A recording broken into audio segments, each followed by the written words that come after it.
Hello and welcome to another episode of Same Page. I'm Sarah. And I'm Austin Majus. And today we have two wonderful guests with us, joining us through Zoom. We have Loïssa and Dany Desir, who are with us. Thank you so much for accepting to be on our show today. Thank you for having us. Of course. So I'm excited about just the conversations we're going to have. So for the people who don't know you guys, let us tell us a little bit about yourself, who you are, and how long have you guys been together? Should I go first? Sure, I'll go for it. Well, as you said before, my name is Dany Desir. Just a regular guy from Ottawa, born and raised in Haiti. I studied in college at La Collegiale, in business administration and such. And it was around that time that I met Loïssa, and we've been together for a good 7 years now. Yeah. Okay, 7 years. That's a long time. Yeah. So, Well, your turn. Okay. So I'm Loïssa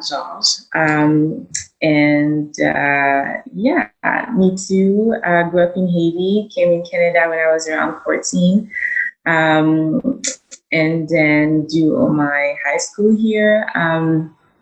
That was a bit of a, adaptation in Canada and such. More francophone than anything else. Haitian to heart as well. I did my studies in conflict studies and human rights at University of Ottawa. And now I'm working in human resources. I met Dany when I was about 23, still at the university, but we didn't meet here. We've been together as long as you said we are. Actually, this year. 1, 2, 3. Okay, no, this year is actually our seventh anniversary. That was the 23rd of December. Oh, very nice. How did you guys celebrate, or did you celebrate? I know it's COVID time. Well, not really. We didn't really celebrate this year, especially with the COVID holidays, because usually we go out to a restaurant or go downtown for a little drive, just to enjoy the scenery, or celebrate with people, really. But this year, especially with COVID, there was everything was just moving so differently. It didn't allow us to really plan anything. So we mainly just spent some time together, cooked, and ate. Yeah, and we just spent some time with the family, and that was about it. But it wasn't a bad day, really. Yeah. Just to keep relaxed, it went just natural. Okay. So, is there an interesting story on how you guys met and then how you guys started dating? How did that I guess not necessarily a transaction, but how did that all occur?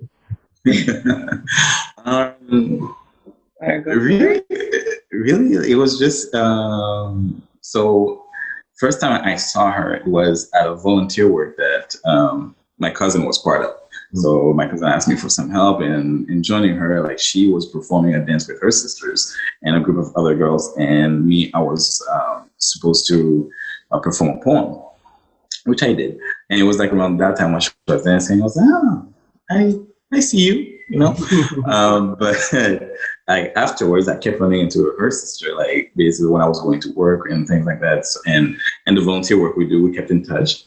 But at first I could never remember her name. That was because I was oh man. So every time I would see her, she'd be like, how's your sister doing? She's like, what's her name? I'm like, let's just go with Lo. Let's just go with Lo. But and then from then on, we kept bumping into each other in certain events, because I'm that guy that loves to go to bars and things like that, and ran into her a couple of times, invited her a couple of times, and then from that point on, we started revolving to dinners and just casually spending time together. Yeah.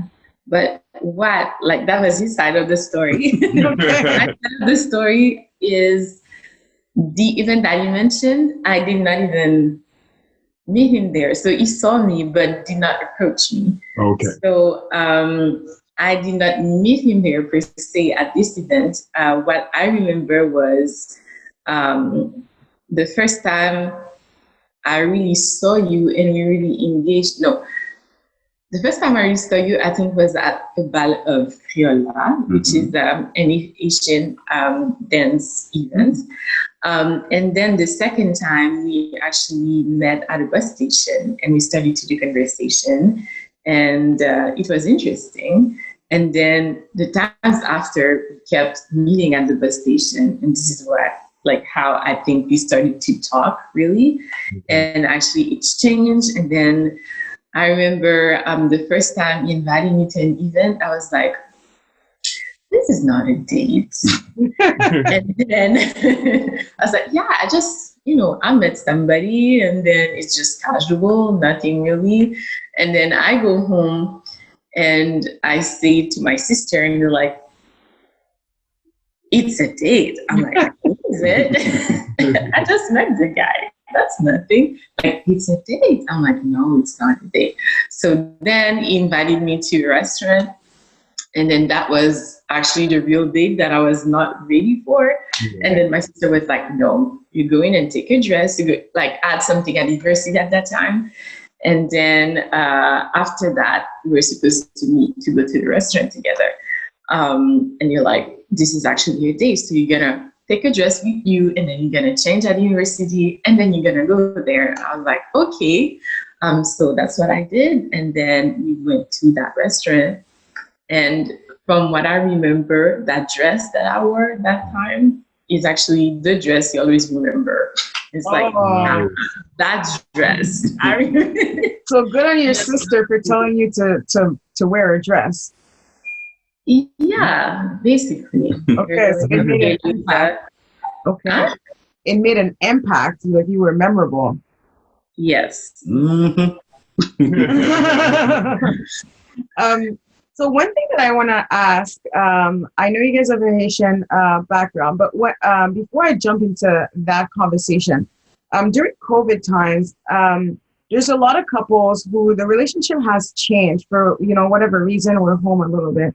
And like dating or whatnot. And Dany, as I know you like to go out and things like that. So how has COVID impacted your relationship? Like, is there anything that, you feel like you were obviously not doing before, may have been doing before that you're not doing now? But is there anything special that you feel like it's really impacted your relationship in a certain way, whether it's good or bad? For me, I would say there's been actually a lot of good, because I find that with COVID, and especially both of us being like mainly home, so sometimes I would go and see her, or sometimes she would come and see me and such. And working from home gives us that freedom. So I think like it really gave us a chance to just talk more. Mm-hmm. So for me, and I'm someone that usually doesn't like, to engage in like long conversations, but then it was like, okay, cool, it's a different thing, especially with someone you care about, and then you're starting to like, it really gives you a whole different, lets you see a whole different side of that. Mm-hmm. So like in that way, COVID like has benefited. Yeah, but as you said, the negative is just like not going out, not being able to really fully enjoy the outdoors and such. So, but we do make things work. Like, we do our own things. Okay. Yeah, and to add to what you said, I feel like there was, I think for us, COVID definitely gave us more space to communicate more than we used to do, and be closer to each other in that sense. I feel like, before everybody's so busy and caught up in what they do in their everyday life. Yes, I mean, we used to live very close to each other, like 10 minutes away from each other, and used to come to my house very often. But, there's work, and then there's so much things that we caught up in, and, technology. Sometimes we're here together, but it's not like we're not here. So we don't really spend quality time in the sense that he's watching a show on his phone and I'm caught up in my show on Netflix. And then sometimes it's like we're there, but we're not there together. Yes. I feel like with COVID, I don't know, it's like we actually took more time to discuss real things that matter to us, plan our future. And let's say if we're not on the same page about certain things, we actually took the time to have the conversations that we did not used to. So I feel like that made us have a closer bond with each other. So I agree. yeah. That's interesting, and I like the what you said, that it gives you the time to really communicate, right? Because you're right. Sometimes you're together, but you're not. You know, people are like, yeah, you spend a lot of time together, but you're not really spending time. You're just Exactly. present. You're more than physical presence. Yes, exactly. So that's kind of cool. I know it's been very difficult for some people, but I'm glad that you guys took the opportunity to maybe connect a little bit more and strengthen that relationship in that regard. So that's I'm happy to hear that. That's really cool. Thank you. And like Sarah was saying, like you guys we're all from Haitian descent, and we all know that there are particular challenges dating within the Haitian culture. Now, I'm mainly talking about whether it's coming from your parents' mindset or your mindset that you developed, especially since you guys mostly grew up here in Ottawa or in Canada in general. So what have the challenges been for you guys dating within the Haitian community? I'll let you go first on that one. Okay. So I have to say personally, I started dating really late in my adulthood, if I can say that. So in the Haitian community, I feel like, what do I want to say? Relationships tend to be at a later time in life as opposed to other cultures. So for me personally, everything when it comes to the dating scene or anything that is relationship wise, but in the romantic sense, has been really delayed. So he was actually my first partner, if I can say that like that. So personally, I'm an introvert, and I can say that the dating was really something difficult for me to open up to somebody else, not because my parents were strict in that sense. I think that they raised us to have that freedom of deciding for us, have that judgment for us who want to date and such. But nonetheless, Asian parents, I feel, are very judgmental of who your partner is, and they will have something to say about it.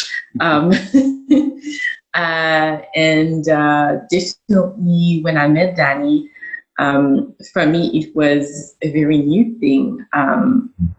Just the fact that, okay, I have somebody in my life that never happened before.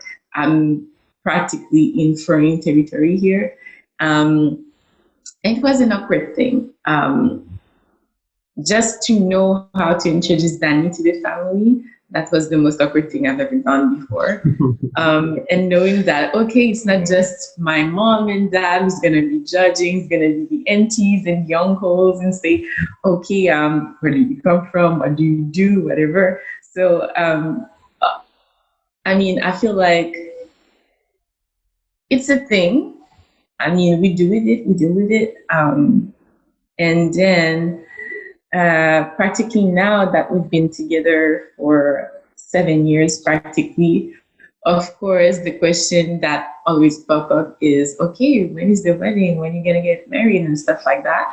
And it's not only from my side of the family, his friends and aunts too. So definitely it comes with a certain pressure. But when it comes to, like you mentioned, there's a generational difference in how parents and us perceive what marriage is. But I feel like before, definitely, the generation of my parents, it's like you do things in a certain order, it's like, okay, you done school, then you get married, then you have babies, and then career can be in between or whatever. So, I mean, they always focus on studies, of course, but they do care that you do have a family and definitely have for them to have grandchildren and stuff like that. So I feel like on my side, there is that pressure, but I still feel like they give us room to actually know what we want to do for our future. And, from my own observations, there's no, what can I say? There's not the perfect path to marriage or whatever. So I feel like even though there is that pressure, I feel like I can take my time to see where I'm going, and definitely assess for myself, is this what I really want to do? Is it the good time for me to go into it and do it? So basically, I think I am swimming in that, navigating through what it is and how to prepare. So I feel like I'm doing that journey for myself and not because I feel the pressure. Right. Yeah, that's really important because coming from Haitian descent as well, you're absolutely right. There's a certain path that, after A it's B, after B it's C, after C is D, right? And sometimes doing it like that doesn't allow you to explore certain things, right? You might want to have a different path or either date longer, or I know within our community, like moving in together is before marriage is frowned upon. There's certain things that you sort of pick up from the Canadian culture, right? Just because we live here and our peers are doing something different. I'm not saying we're copying them, but it's just that it's definitely the culture is different from what we would see in Haiti, right? And as also a new generation, there's certain things that we take on and that we want to, find out for ourselves. So it's definitely good that you're maybe listening to a little bit of what they want, but still within you, you know exactly what you want to do, right? And I mean, and just following your heart. What I find is that sometimes because you want to please them so much, you end up doing what they want, but in your skin, you're not very happy, right? You try to please your family and your parents, the community who's watching you, but that may not fit with your goals and with your dreams. And how do you think your parents are taking that? The fact that you're sort of walking your own path as opposed to following what they may want you to do? I think that definitely I can feel that they are impatient to know what I'm doing with my life. I think they want to see me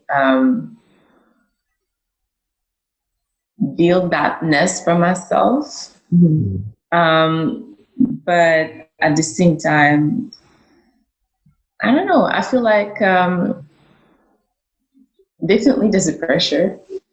They are silent. My parents are not really expressive, or they're not gonna really discuss it in the open. But I know that there is an expectation to get there. But at the same time, I feel like room to sort of, okay, when I get there on my side of things. What was your question again? No, I think you're answering the question. At the same time, again, knowing your culture, do you feel like it's possible, and with your parents specifically, to have a very in-depth conversation where you're very open with them about not necessarily wanting to maybe follow their path. So maybe they never express to you like explicitly, or maybe they have. Okay, well, this is what you need to do. But we all know what that path is. We like grew up in it, and just the way they talk, we all know, it's like school, find someone, get married, have kids, and and hopefully live happily ever after. Do you think they're open to those type of discussions? Let's say you were to come to them and be like, listen, this is what I think. So I'm going to talk, and then I'll let you give your point of view on certain things. Well, yeah. But what was I going to say?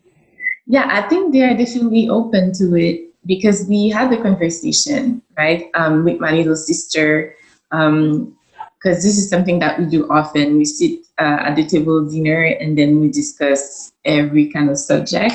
So we did have that conversation about what the expectations of marriage, because we're still young and sometimes we do want to know what their point of view is on certain things. As the marriage, what do they consider is like a good partnership and stuff like that. So we do have that conversation, and I remember that once we discussed the meaning of marriage, not just the wedding and that one day, but what is it like the journey of a good partnership. And actually, my parents are a good example in the sense that we've seen them evolve as a couple. We've seen them, like, sometimes we've been worried, okay, are they going to divorce because they like, they bicker so much. Yes. And then at a certain point of time, it's like, okay, oh my God, it's like they hate each other or something.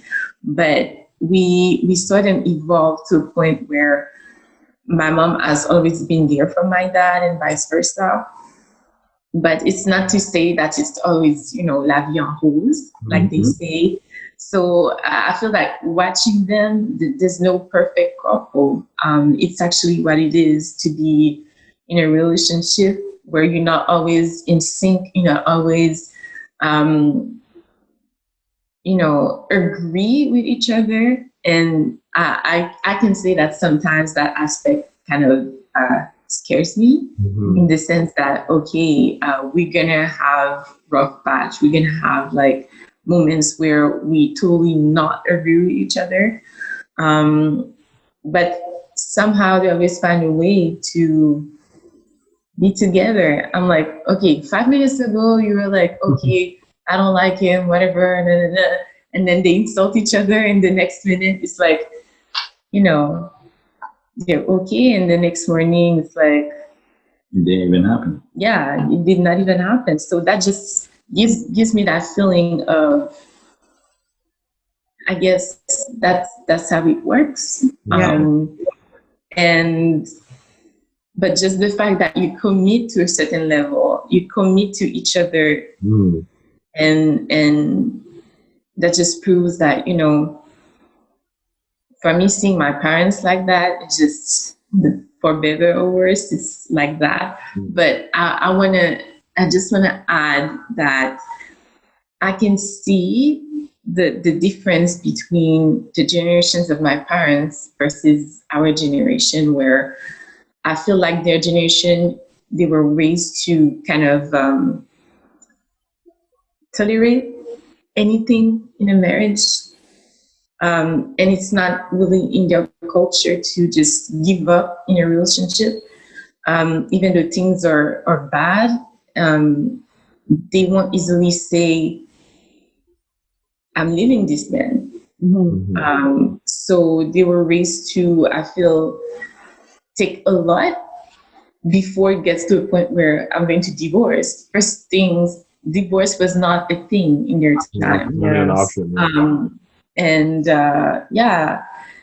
I feel like our generation, we are more assertive in what we want and what we don't want. So if anything happened and I'm like, okay, this is my limit, then I feel like I can say, yeah, married or not married, for better or worse, well, the worst has a limit, you know? Right.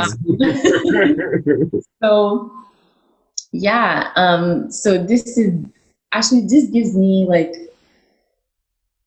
a perception of what marriage is supposed to be. And I feel like it's never a clear thing. It's not crystal. It's not, um, and I had a discussion the other day with my friends. So I have one friend. She got married 2 years ago, and that was a really new thing for her. And I think she's the only one, the only friend that I have in my circle where she got married early. And she was explaining the fact that people like marriage is such an ideal that people, they tell you things, but it's not pink every day. Sometimes I feel like I don't want to see him at all. Sometimes I feel like I was like, this is good for us to talk about these things. Sometimes they sell you an idea of what marriage is. Yeah. That is not really, the movies or Hollywood or whatever. It's not always pink, whether you have a child or you don't. You come across challenges that are totally new to you and you don't know what to do with it. So I don't know. I feel like it's what you make of it.